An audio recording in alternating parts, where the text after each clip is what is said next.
Ce qui m'a motivée à faire le film, c'est la danseuse âgée, la prima ballerina assoluta, qui s'appelle Alicia Alonso et qui aujourd'hui fêtera cette année ses 95 ans.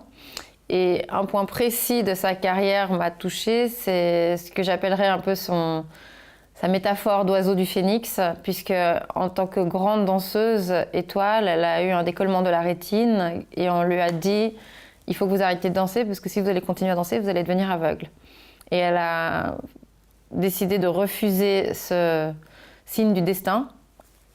C'est-à-dire qu'elle a décidé de refuser d'arrêter de danser et accepter plutôt le signe du destin qui a fait effectivement qu'elle est devenue d'abord malvoyante, puis complètement aveugle. Et elle a intégré ce handicap dans sa carrière. Donc elle a appris assez rapidement à danser les yeux bandés pour pouvoir continuer de poursuivre son rêve et sa carrière. Et je trouvais que c'était un signe, un message assez universel et positif, puisque au final, quand on tombe à terre, il y a pas mal de gens qui restent à terre et qui refusent de se relever, et d'autres qui se relèvent, qui déploient leurs ailes et qui prennent leur envol, comme elle. Donc je trouvais que c'était positif.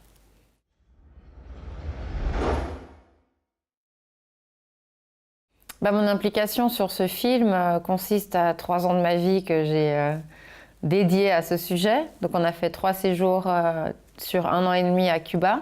Et puis après, c'était 2 ans de travail au niveau du montage et au niveau de la post-production pour finaliser tout le projet, non rémunéré pour l'instant. Donc du coup, voilà, ça c'est une implication assez importante parce qu'il s'agit après de trouver un autre emploi à côté pour pouvoir quand même payer son loyer et le reste des factures.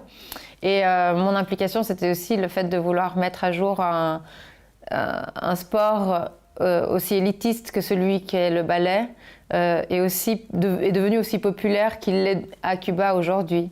Donc toutes les strates sociales, couches sociales cubaines, que ce soit du boucher aux médecins, connaissent le ballet, font la différence entre les différentes techniques de danse, les différentes interprétations pour Coppelia, Giselle, le lac des cygnes et autres. Et je trouve que c'est une culture qui est très forte et très présente dans ce pays-là et qui fait peut-être un petit peu défaut au sein de la nôtre. Donc je trouvais intéressant de mettre un coup de projecteur là-dessus.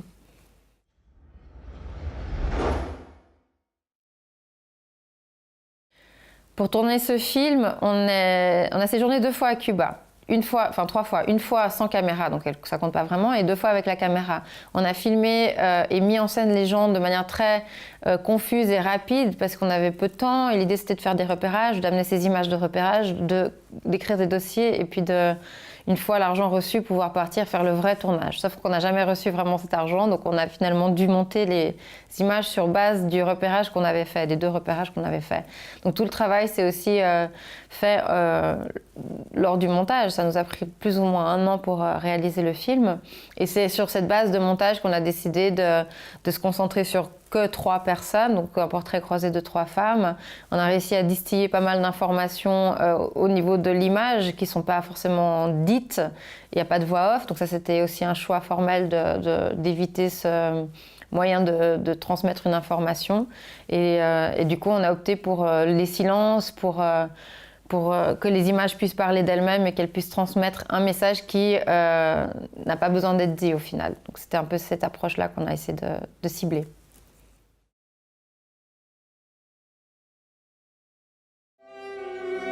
Alicia Alonso es una de las bailarinas más grandes que ha dado el mundo de la danza.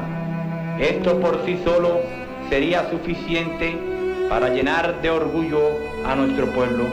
Pero Alicia significa algo más que una bailarina excepcional.